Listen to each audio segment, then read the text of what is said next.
Mesdames et messieurs, bienvenue à ce nouveau numéro de votre magazine Actubuzz qui va tourner autour des 4 principaux sujets. D'abord, la décision ou l'annonce faite par les professeurs de l'université de Kinshasa qui estiment que la reprise des cours ne peut être effective que si le gouvernement prend en charge leur cahier de charges d'une manière totale, c'est-à-dire ces professeurs exigent qu'ils puissent payer, qu'ils soient payés à $5 000 minimum pour un professeur associé, que la condition de leur travail, mais aussi de leurs collaborateurs, soit prise en compte par les gouvernements. On en parle au cours de cette émission. On va aussi aborder la visite de Néhémie Mwilanya, coordonnateur du FCC à Vital Kamerhe. C'était le week-end dernier à la prison centrale de Makala. Qu'est-ce qui cache cette visite? On en parle au cours de cette émission. On va aussi aborder la rencontre entre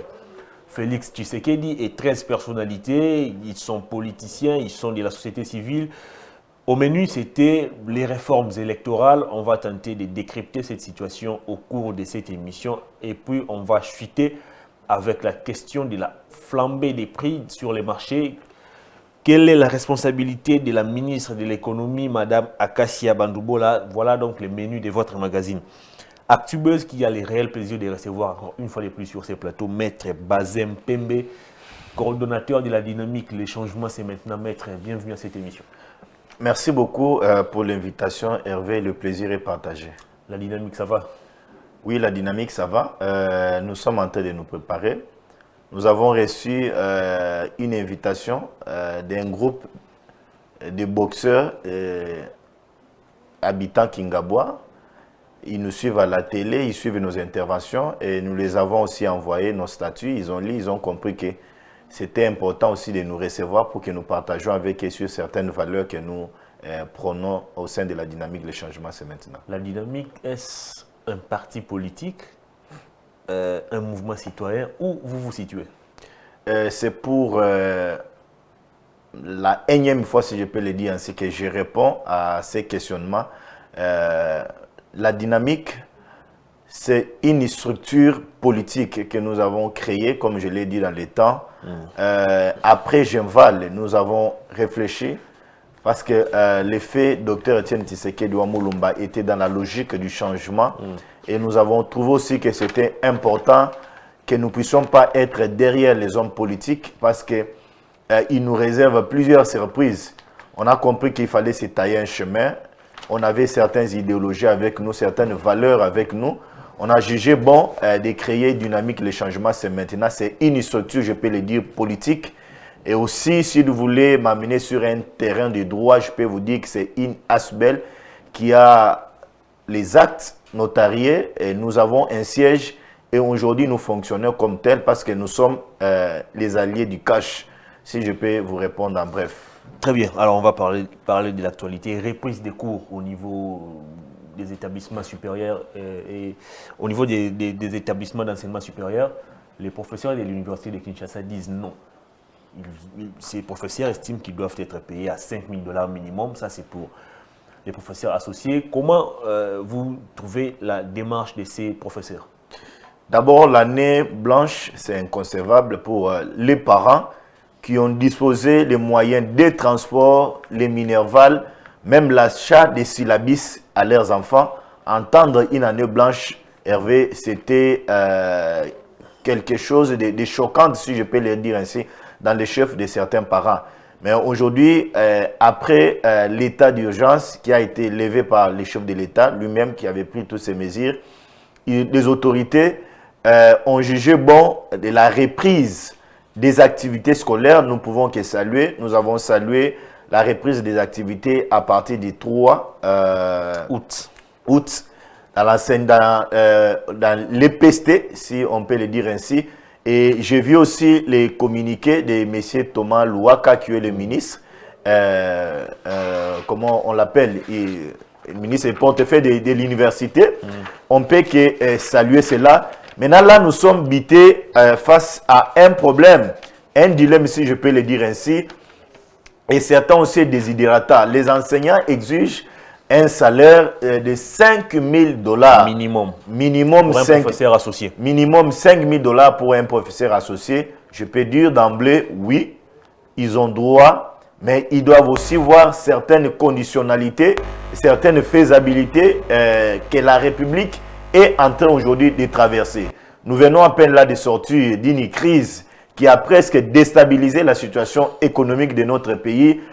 Au stade actuel, exiger à l'État congolais un paiement au minimum, maximum si je peux le dire ainsi, de 5 000 $, c'est une demande de trop. Et si nos professeurs peuvent prendre leur mal en patience, d'abord recevoir les dus qui les donnés souvent par l'État congolais, les restes, comme il y a de la bonne foi dans les chefs de certaines autorités, et ils pourront analyser leur cahier de charges pour voir la faisabilité de certaines choses. Vous estimez que la démarche du professeur, c'est une démarche de trop. Si vous avez encore une bonne mémoire, vous allez vous rappeler, pendant les procès 100 jours, on a vu le DIRCAP du président de la République, Vital Kamerhe, pour ne pas les citer, dire à haute voix qu'à son arrivée à la présidence, il a triplé le salaire des conseillers du président. Est-ce que vous trouvez normal qu'un professeur d'université, quelqu'un qui a passé 20 ans, 30 ans dans l'enseignement, il a formé des cadres qui sont aujourd'hui aux affaires, vous trouvez normal que ces professeurs touchent, je ne sais pas moi, 2 000 $, alors qu'un conseiller qui, simplement parce qu'il est camarade du président de la République, parce qu'ils ont évolué ensemble en Europe, puisse avoir les triples, voire les quadruples même du salaire d'un professeur d'université? Hervé, la comparaison n'est pas raison, mais la comparaison, c'est une réflexion qui nous pousse à aboutir à une solution ou bien à une résolution quelconque. Mais dans les cas sous examen, ne comparons pas ce que des conseillers touchent aujourd'hui à la présidence avec les salaires qu'a nos professeurs aujourd'hui. Mais je peux aller loin pour réfléchir avec vous, pour dire, je dis c'est les droits que les professeurs réclament, que l'État augmente leur salaire. Mais ils doivent aussi voir certains paramètres économiques dans notre pays. Mais comment ils peuvent attendre. Comment on n'a pas été en mesure de tenir compte de ces mêmes paramètres économiques quand il s'agissait d'augmenter les salaires des conseillers du président de la République? Si cela est vrai, je peux condamner. Ça a été dit par le DIRCAP du président. Oui, cela est vrai, je peux condamner cela, mais je peux aussi vous affirmer une chose. Nous avons tous vu, comment je peux dire ainsi, certains chiffres qui circulaient sur les réseaux sociaux, sur les salaires qui toucheraient certains conseillers qui travailleraient, si je peux le dire ainsi, à la présidence de la République. Mais lorsque j'ai essayé de vérifier l'information, j'ai compris que certaines sources m'ont affirmé que ce n'était pas correct. Mais Hervé, je peux vous dire, c'est les droits que les professeurs réclament, mais je peux que dire à mes professeurs qui nous ont fait ce que nous sommes aujourd'hui, compris aussi vous, compris aussi les autres qui réfléchissent sur la toile, de patienter parce que la situation économique est en rouge, mais certains paramètres, mais les indicateurs, si je peux parler, c'est en termes économiques, les indicateurs sont aujourd'hui au rouge. Donc, s'ils peuvent prendre les mal en patience, et surtout, je reviens sur un aspect important, la bonne foi qu'a aujourd'hui l'autorité, les chefs de l'État, y compris le gouvernement, parce qu'entendre le ministre Thomas Louaka, que le gouvernement a la volonté, mais ils sont bités à un problème de moyens. Alors, avant même la Covid-19, l'université de Kinshasa était déjà en grève. On a passé pratiquement 4 ou 5 mois où les universités ainsi que les instituts supérieurs étaient tous fermés en raison de la Covid-19. Et aujourd'hui, qu'on a annoncé la reprise des activités, les professeurs disent non. Alors, est-ce qu'on tient compte du calendrier académique à l'UNIKIN? Parce que lorsque les professeurs sont allés en grève, il y avait encore des étudiants qui faisaient la deuxième session, il y a ceux qui préparaient leur défense. Alors finalement, on fait quoi avec les calendriers académiques au niveau de l'université de Kinshasa? Oui, je vais répondre avec les calendriers académiques, mais aussi je vais vous parler là de la bonne foi. Je vous demanderai, vous êtes un journaliste d'investigation, vous avez des journalistes, des reportages ici, allez-y aussi voir comment aujourd'hui l'université de Kinshasa est en train de revêtir de sa belle robe, parce que nous avons les images et même nous avons les échos, nous parvenant de l'université qui font état aujourd'hui de ces bijoux que le chef de l'État a réflexionné, que ces bijoux que le chef de l'État a réhabilité. Donc, c'est important aussi que vous puissiez investiguer là-dessus, donner à vos téléspectateurs certaines informations et certaines actions qui nous poussent, nous, à soutenir les chefs de l'État. Je suis allé une fois à l'Unikin avec Jacob, il a encore une très bonne mémoire, pour filmer, voir comment les travaux de réflexion des hommes se faisaient, mais on a été interdit d'y accéder, malheureusement. Oui, ça peut être aussi dû à ce que les travaux n'ont pas encore fini, des travaux sont encore en cours. Je comprends, mais ils ne peuvent jamais empêcher à un journaliste qui veut investiguer, avoir une information. Revenez sur la question. Si je peux revenir sur la question, les calendriers académiques. Hervé, lorsqu'on est bité souvent à des problèmes pareils, il est appelé aux autorités de revoir même les calendriers académiques. Et surtout que la grande partie a été déjà consommée avec les premiers trimestres. Moi, aujourd'hui, j'ai un souci majeur, manifeste, même si je peux le dire ainsi, avoir nos amis qui avaient déjà les TFC avec eux à main, qui avaient déjà les travaux de fin de cycle, les mémoires. Aujourd'hui, être habité à une année blanche, ça peut que choquer les esprits, ça peut que déranger les esprits. C'est pourquoi je vous ai parlé, ça peut que déranger certaines autorités, certains parents qui ont dépensé énormément pour voir leurs enfants arriver à l'apocalypse de leurs études. Parce qu'il y a des charges énormes dans certaines familles. Donc, je peux que demander aux autorités qui vont nous suivre de voir comment ils peuvent aménager les calendriers pour que nos amis reprennent la route de l'université. Ça va aider, ça va soulager tant soit peu certains parents, même certains étudiants. Est-ce qu'on peut aborder cette question lors du prochain Conseil des ministres? Bon, on n'est pas dans la boîte. On n'a pas certains points inscrits à l'ordre du jour lorsqu'il y a un conseil des ministres. J'ai comme l'impression que le Premier ministre est beaucoup plus préoccupé par des questions qui concernent les FCC et les cash. Il n'y a pas que... En réalité, lorsqu'il s'agit des questions majeures qui touchent l'État, le Premier ministre n'est dit mot. Il n'y a pas que des questions... Il s'agit même de son secteur, il est lui-même professeur d'université. Il n'y a pas que des questions FCC et cash. Si vous voyez le Premier ministre se déplacer, il se déplace que pour Lumbashi, alors qu'il est le Premier ministre de la République démocratique du Congo. Il a 26 provinces avec lui. Mais s'il a des déplacements, s'il a un repos à prendre, il n'a jamais arrivé même à Kazangulu. Et Kazangulu, c'est loin. Il n'a jamais fait, si je peux le dire ainsi, Kenge, il n'a jamais arrivé à Kenge. Il n'a jamais arrivé à comment on appelle chez King Kemulumbe ici, c'est Massimanimba. Donc nous avons un Premier ministre, lorsqu'il a se reposé, lorsqu'il a voyagé, il fait que la route de Lumbashi. Donc il est dans un esprit, c'est pas loin de moi de les qualifier de tribal, mais un Premier ministre ne peut pas se comporter ainsi. Nous avons aujourd'hui la guerre à l'est du pays, il y a des problèmes, même au Congo central, il y a des problèmes. Il y a la flambée des prix. Ne pas se déplacer.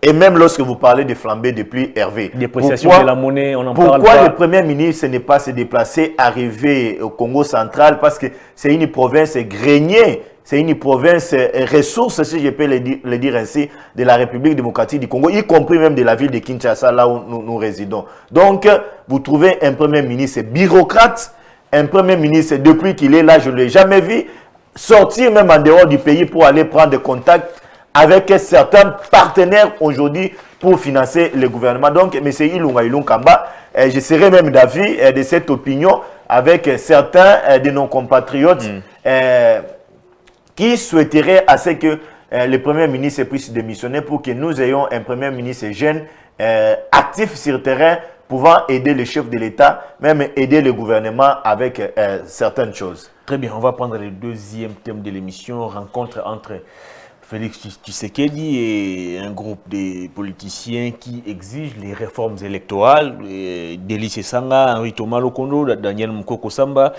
Patrick Mouyaya, Claudel Lubaya, Jacques Joly, Jean-Jacques Mamba, Juvenal Mounibo, et non compliqué, ont été reçus par le président de la République pour évoquer la question des réformes électorales. Ils revendiquent notamment qu'on puisse revenir aux élections à 2 tours. Quelle lecture faites-vous de la démarche de ces acteurs politiques? Oui, d'abord, je vais préciser une chose. Nous avons aussi écrit au sein de la dynamique, nous avons écrit à ces 13 personnalités pour que nous faisions aussi partie de cette démarche parce que nous avons trouvé l'initiative louable, nous avons trouvé l'initiative démocratique, nous avons trouvé l'initiative d'apaisement dans les chefs des 13 personnalités Hervé. Et aussi, on doit faire remarquer une chose, et que la question électorale a suscité les débats, les tollés dans la classe politique congolaise avec l'entérinement de M. Rossard Malonda de manière mécanique par Mme Janine Mabunda. Le taux vice possible, le chef de l'État a réagi par une correspondance pour dire qu'il ne pouvait pas prendre acte de l'enterrement de M. Rossard Malonda et il demandait aux confessions religieuses de se retrouver encore autour d'une même table pour qu'il y ait unité, consensus sur la personne qu'on va désigner pour conduire l'institution d'appui à la démocratie qui est la CENI. Donc aujourd'hui, je peux que demander au chef de l'État qui a reçu toutes ces personnalités de faire foi d'abord à leur démarche et d'adhérer après qu'ils aient déposé un cahier de charges de la démarche auprès du chef de l'État, d'analyser l'opportunité sur certains points et d'y faire foi. Je les ai suivis ce matin sur Top Congo, loin de moi de faire une publicité. Mais c'est Juvenal Mounibo. Oui, il est le député de l'INC, un député aussi brave. Il est souvent sincère dans les démarches. Dire qu'ils vont rencontrer certaines personnalités. Ils ont cité entre autres M. Joseph Kabila, qui est aujourd'hui le sénateur. Le leader de la Mouka aussi. Oui, ils vont raconter certains leaders de la Mouka, la société civile, même voir aussi Mme Janine Mabunda dans sa passivité, si on peut le dire ainsi, parce que c'est elle qui nous a amenés aujourd'hui dans ces débats. On peut que saluer la démarche. C'est plutôt les confessions religieuses. Mabunda n'a fait qu'entériner. Non, les confessions religieuses ont une part de responsabilité, ça il faut l'avouer.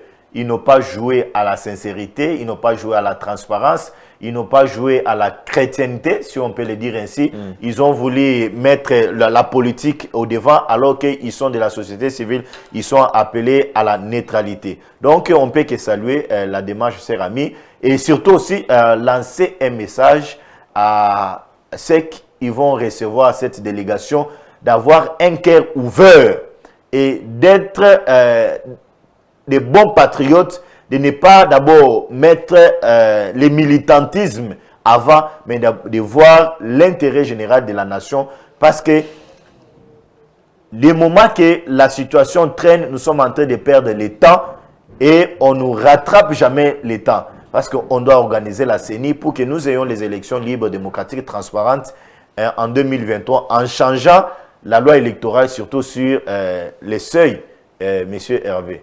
Retour aux élections à 2 tours, est-ce possible? Je suis d'accord pour cette hypothèse. C'est possible. Très possible. Ça va se passer comment? Parce que ça crédibilise même la légitimité du président de la République élu. Lorsque au premier tour, le président ne passe pas, au deuxième tour, il y a les alliances qui se font et qui se défont. Donc, ça donne aussi une épaisseur, un épaisseur, si je peux le dire ainsi, un épaisseur économique, même sécuritaire, même politique à un président élu.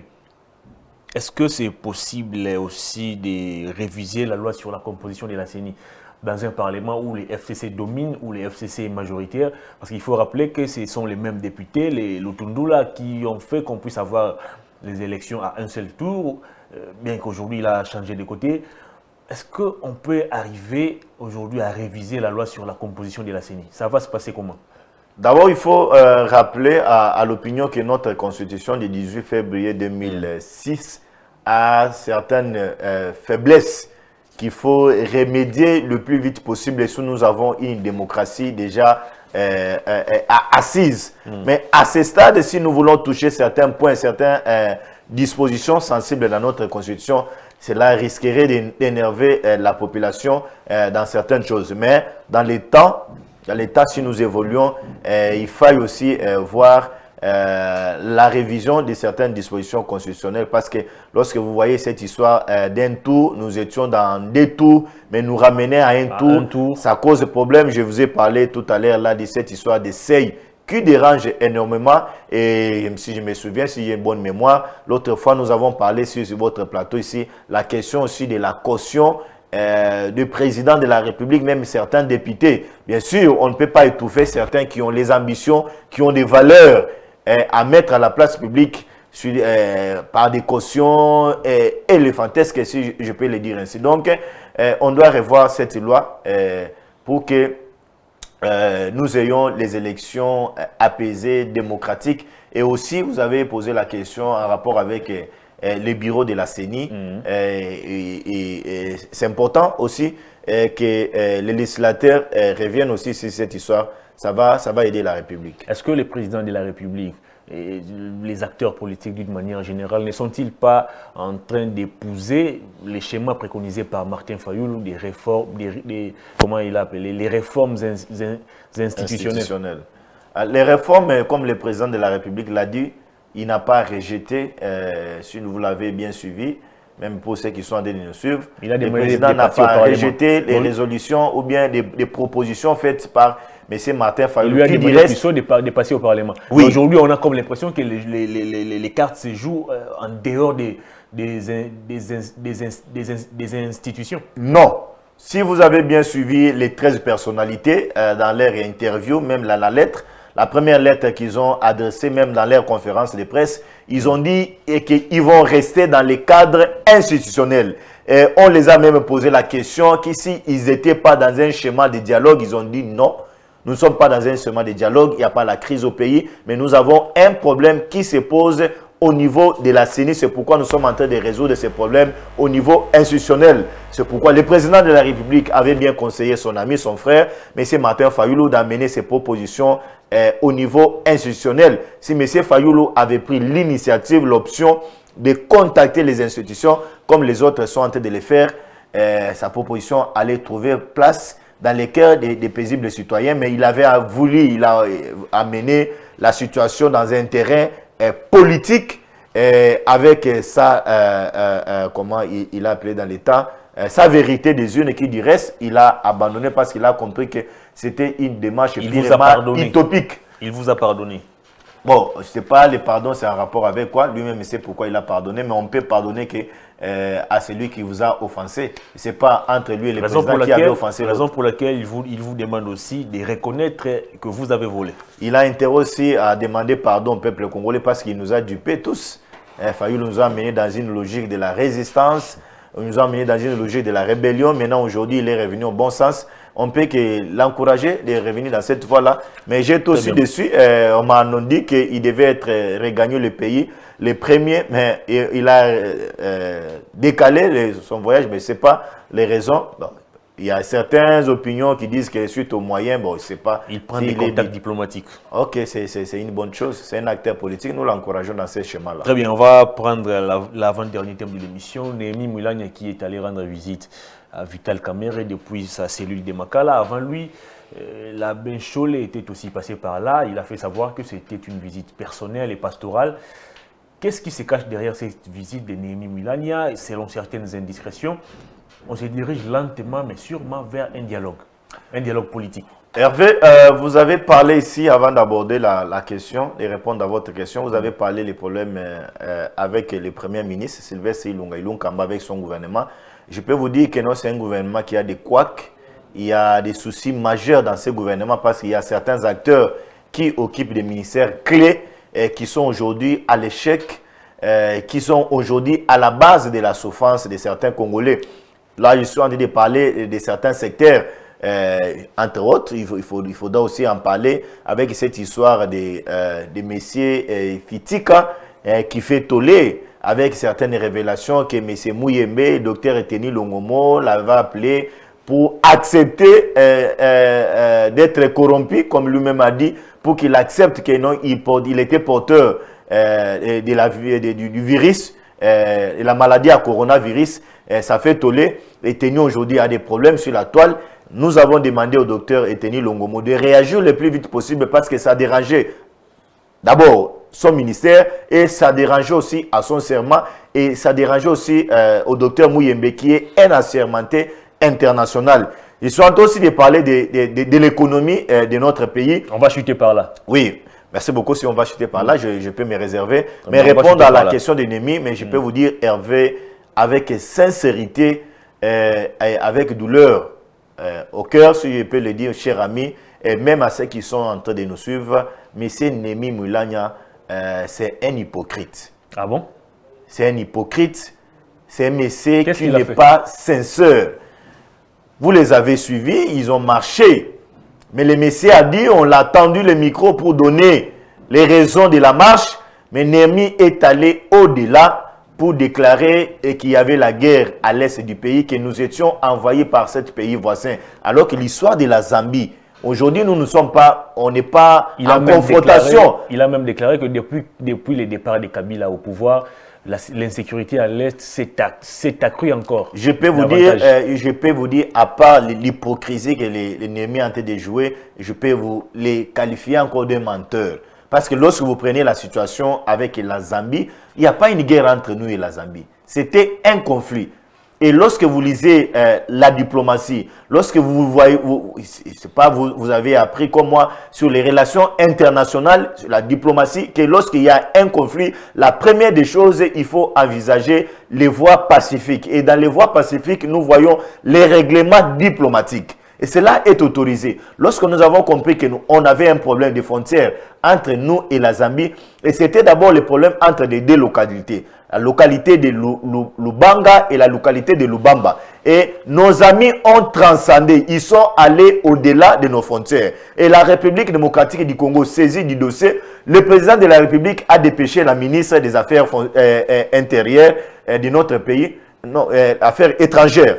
Monsieur de l'Affaires étrangères, et il a contacté son homologue de la Zambie. Ils ont parlé et que la situation était difficile. Il n'y avait pas une solution. La République démocratique du Congo a compris qu'il faut saisir certaines institutions qui ont aujourd'hui la cartographie presque de la République démocratique du Congo, à l'occurrence la SADC. Et la SADC a réuni les experts des deux parties sur le plan militaire et même sur le plan civil. Et aujourd'hui, on peut se glorifier de cette victoire diplomatique. Mais si Némi doit parler que non, nous sommes envahis par cette voisine, je peux encore vous poser la question, Hervé, les questions ne viennent pas de vous, les questions viennent de vous, mais les réponses de moi.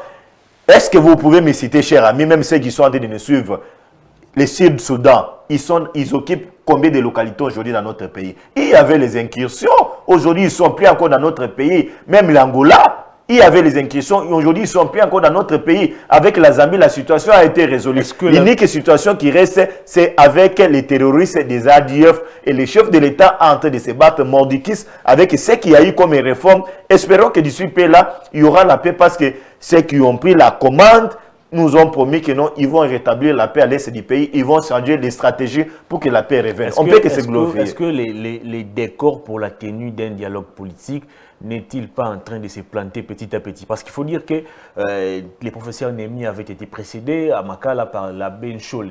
Est-ce qu'on ne se dirige pas vers un dialogue qui sera piloté encore une fois de plus par les catholiques? Écoutez, s'il y a des dialogues, s'il y a un dialogue, si on peut le dire ainsi, qui vont perdre? C'est FCC qui va perdre. Parce qu'ils sont en train de prétendre qu'ils ont la majorité écrasante à l'Assemblée, au Sénat, même au gouvernement. Mais s'il y a les dialogues, nous allons partir au dialogue. On va se partager les postes ministériels. Comme d'habitude. Alors, parce que vous me parlez de dialogue. Moi, je ne dis pas qu'il y a un dialogue. Mais s'il y a un dialogue, la première des choses que l'homme politique, même sur l'étendue du monde entier, lorsque vous lisez les cahiers des charges, il peut y avoir des points, et vous verrez un sous-point sur le partage du gâteau. Mais s'il y a partage du gâteau, ce sont eux qui vont perdre parce qu'il y a certains ministères qui sont en train d'occuper aujourd'hui, qui reviendront à l'opposition, qui reviendront à la société civile, certains, on va se partager le pouvoir. Donc, à ce stade encore, Hervé, je peux vous dire et demander aux hommes politiques, si nous voulons souhaiter un dialogue dans notre pays, donc nous ne voulons pas la bonne marche de la République démocratique du Congo. Parce que le dialogue appelle au partage du pouvoir. Et lorsque vous partagez ce pouvoir, n'importe quel ministre qui vient, il fait d'abord pour l'intérêt Hervé de son parti politique. Il va jouer pour l'intérêt de sa famille, pour l'intérêt de ses cousins et pour l'intérêt de son avenir politique. et pour les intérêts des élections, des échéances qui vont venir après ce dialogue, Hervé. Donc, aujourd'hui, on n'a pas intérêt. Et Hervé, je peux encore le souligner, vous savez, les dialogues, oui, nous sommes africains. Vous savez que les dialogues viennent déroger à certains principes démocratiques. Parce que s'il y a des dialogues, nous n'irions pas aux élections en 2023, nous allons encore reculer. Voyez, donc, on n'a pas intérêt aujourd'hui avec cet élan de la justice. Et vous savez encore, je vais ajouter, si nous avons les dialogues dans ces pays, nous allons déstabiliser même la magistrature. Si nous avons les dialogues dans ces pays, nous allons déstabiliser l'armée. Si nous avons les dialogues dans ces pays, nous allons déstabiliser la police.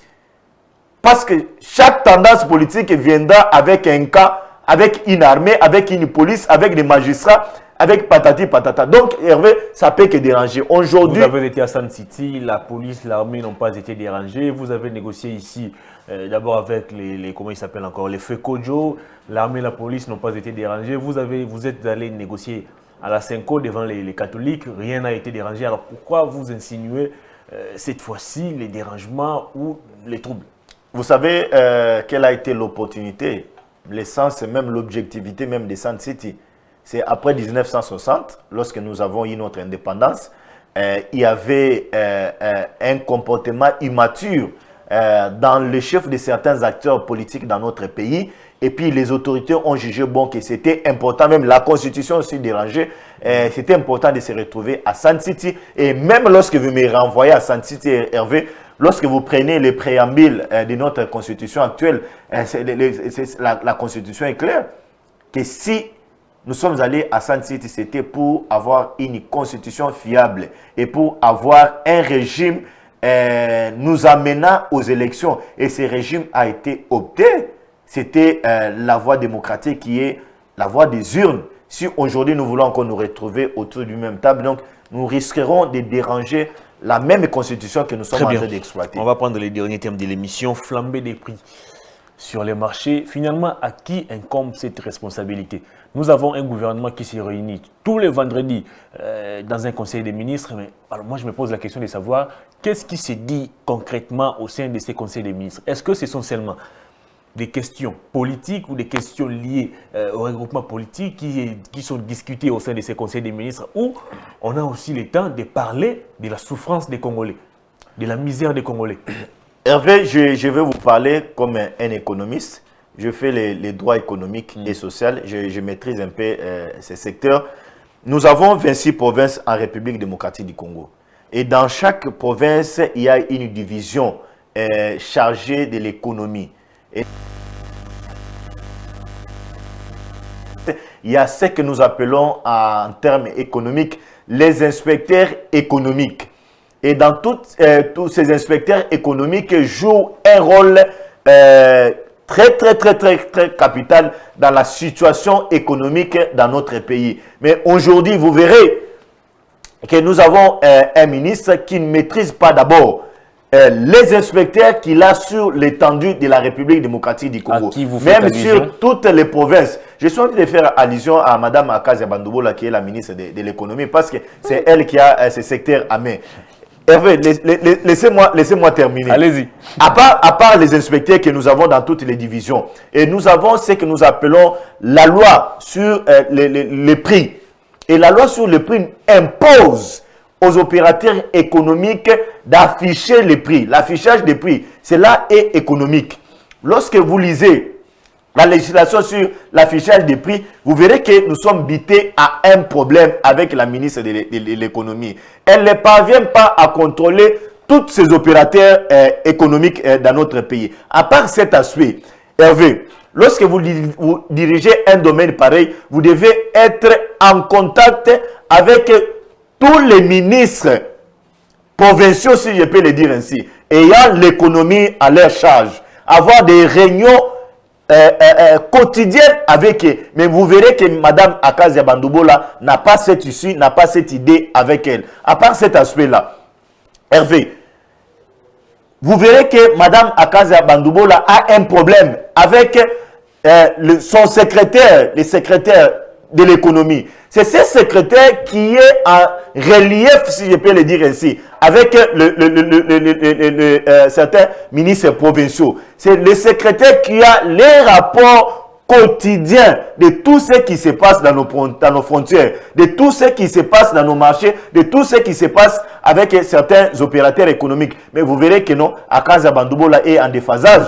Et là, aujourd'hui, des problèmes sérieux avec son secrétaire de l'économie. Comment les indicateurs ne peuvent pas être en rouge, si on peut le dire ainsi.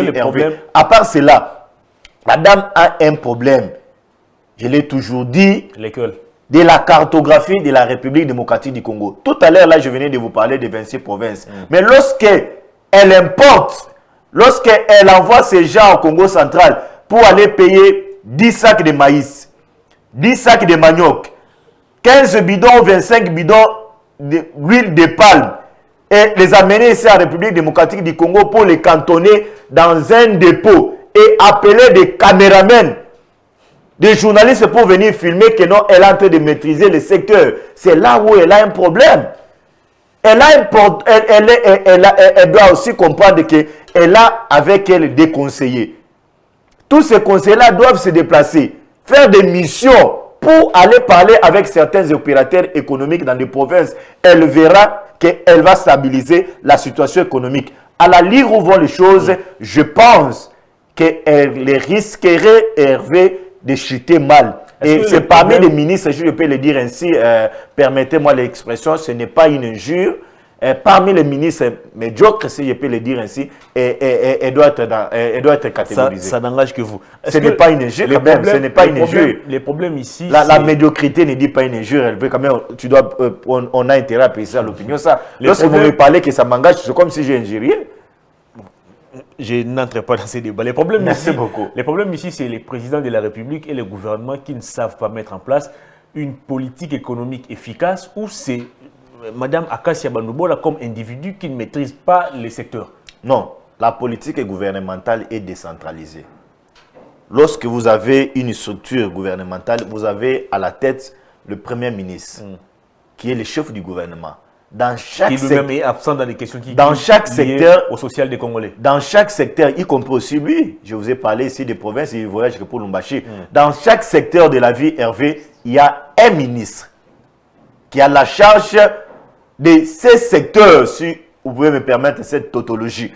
Vous avez un ministre de l'économie, vous avez le ministre des Affaires sociales, vous avez le ministre de la Santé, vous avez le ministre du portefeuille, vous avez patati patata, donc vous avez tous ces ministres-là. C'est pourquoi le gouvernement est hiérarchisé. Avec la tête, le Premier ministre. Donc, aujourd'hui, s'il y a des responsabilités, il y a des couacs dans certains ministères, on n'a pas intérêt à charger le président de la République, qui du reste est en train de travailler, en train de satisfaire l'opinion Hervé, sur le plan diplomatique, sur le plan sécuritaire, mais sur le plan sur certaines choses. Aujourd'hui, prendre les sociales, bien sûr que c'est son slogan, prendre cette inflation, ces flambées de prix, les mettre en charge du président de la République, c'est ignorer, comment je peux dire, ignorer les attributions de chaque ministre. Est-ce que Mme Akacia n'est-elle pas victime de la mauvaise politique mise en place par les présidents et les gouvernements? Non, elle n'est pas victime de personne. C'est elle-même, elle est victime de son incompétence, si on peut le dire ainsi. Elle est victime de son incompétence. Vous estimez que Madame la ministre de l'économie n'est pas à la hauteur des tâches qui lui sont confiées? Combien de fois vous l'avez vu sur terrain? Combien de fois vous l'avez vu arriver au Congo central? Combien de fois vous l'avez vu arriver à Bouende?